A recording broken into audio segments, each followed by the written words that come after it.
at Lemuria Bookstore with Charles Martin, the author of his sixth book, Where the River Ends. Charles, welcome to Lemuria. Thanks. Okay, now this is a novel, right? But it's inspired by actual events. Yeah, partly.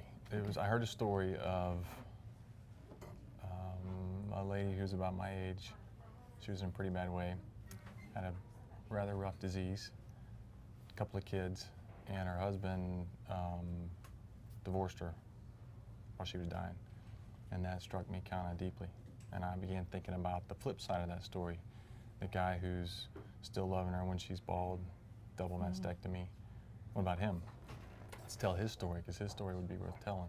What kind of love and friendship would they have? So, yeah, inspired by, not necessarily based on, though. Okay. Okay? So how much were you able to draw on your own experiences, or? Well, there are two, because the book takes place on the St. Mary's River. So let's look at setting first. A lot because there. The setting is pretty much one of the main characters, really. I'd like to think so. I hope so. If I pulled it off, let me know, but I hope so. In my stories, if you look at all six of them, setting often becomes a character. It's that way, I think, in a lot of Southern fiction, at least in my opinion. The river is the St. Mary's River. It flows out of the Okefenokee Swamp, southeast Georgia. It's kind of the drain for the state of Georgia. There are two drains. One is the Swanee River, the other is the St. Mary's. This is based on the St. Mary's, or takes place on the St. Mary's. It's about 131 miles long. I've done the whole thing. It's beautiful, uncut, virgin timber. It's a masterful place of real estate. And I thought, I was kind of in my kayak one day and I was cutting through the water. I thought, if I could figure out what story to put here, this has got story written all over it. This is really something. Within about a week of that, I heard the story of this lady who was my age. And I began sort of going down the rabbit trail of the love story of two people who would sort of, with hospice downstairs, walk outside and say, we're going to do this one more time. They sort of have, the metaphor I've used with folks is, they sort of have taken the sponge of life and sort of dipped it in the bucket, and they have one ring left. So they kind of, what are they going to do with their last ring of the sponge? Right. That's the story.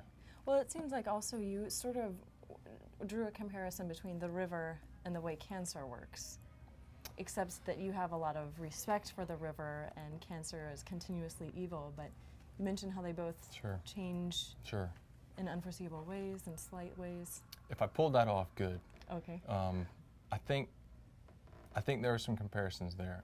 More what I was hoping to do was, the river is really more like three rivers. It changes three different distinct times. Abbie, the lead female in the book, she changes a couple of times during the book too, I think in beautiful ways. And if I could draw comparisons between the river and its beauty and her, then I will have pulled off a little bit of what I tried to do. But I think the river changes a good bit and she changes a good bit. And you know, you're kind of left at the end of it, you're left with a lady fighting something really tough, but she laughs, she loves well, she loves a lot.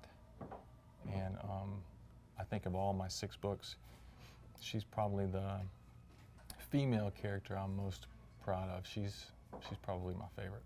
Well, it's interesting you bring up beauty, because beauty played a very important role in the book, but when I was trying to think of this question, I didn't want to say hidden beauty, because it's not hidden, it's just beauty that's not immediately apparent. Who encouraged that in you, or who challenged you to look beyond what may not be traditionally conceived of as beautiful? Abbie is a New York model, so she's on the surface, you know, she's rather beautiful in the beginning. Cancer strips her of that. Cancer is evil. I don't care what anybody says. It's just an ugly, evil disease.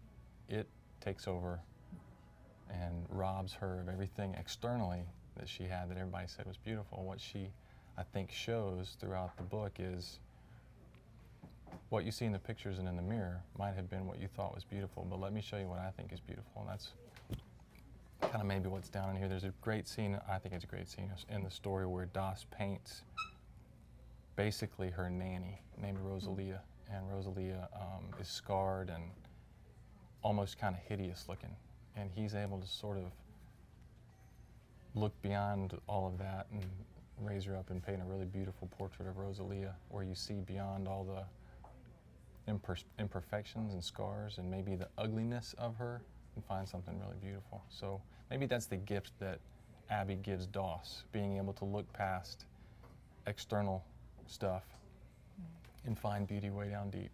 I have to ask, where did the name Doss come from? I've never heard that name before. A friend of mine in Atlanta, his niece and nephew call him Doss, and I always thought that just sounded good, and okay. I just sort of picked it up. The book's been sold into 15 countries, and the British publisher called me after they had bought it and said, "Hey, do you mind if we change Doss's name? Because nobody's ever heard it, and they don't really have any idea what it means. So do you mind if we change it?" I said, "No, I don't mind if you change it." Oh, but it so was what did I change it to? Chris. Chris. Yeah. Well, is there anything you'd like to share about this book that we didn't talk about, or any hints for the next one? When I was working on this, I had two thoughts. One was years ago I saw the movie Life is Beautiful, and it's tough to watch. It's heavy, but it's truly beautiful. It is truly beautiful, and I thought if I could write a story that was that tough but left me with that much of a wow, I wanted to see if I could figure out a way to do that. Could I write something that was painful, but write something that was more beautiful than painful? Because that's worth writing about. And then second, because it's my 6th book, maybe my craft has improved enough to where, I don't know, maybe I can take you down twists and turns that might be nifty or cool or whatever, or maybe even titillate you a little bit with some stuff. But every time I sat down at the computer, I said, what's honest? What's true? What resonates with my experience as a husband and as a dad and as a friend? Just what's honest? What's true? And let me write from that place.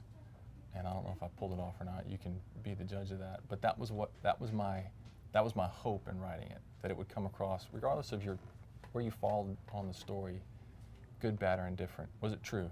Did it resonate honestly with you? And that was something I was hoping to do. Well, I feel like you did a good job. I can't say anything about truth, but it seems like real people going through something that is real. I'm starting to get a lot of email on the book, and especially from women who have been through something like this. The overwhelming response from them is 2 things. One, I captured the horrificness of it, the toughness of it, and 2, gee, I wish I had somebody that would love me like that.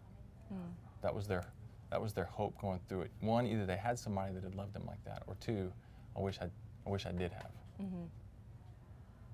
Well, yeah, it wasn't too much.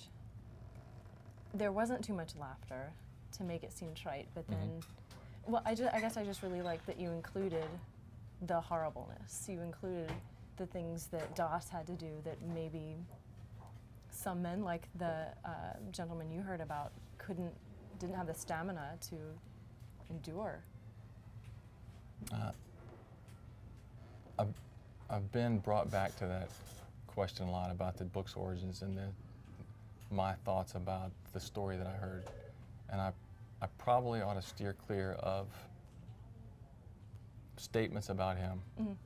It'd be easy to do that, and I want to do that. But in all honesty, I'm not him, and I wasn't there. I do know this. If Christy, my Christy, was diagnosed with something like with what Abbie was diagnosed with, my hope is that I would be like Doss. Well, thank you for being with us here at Lemuria. Good luck with this book and with the next book. Thanks for having me.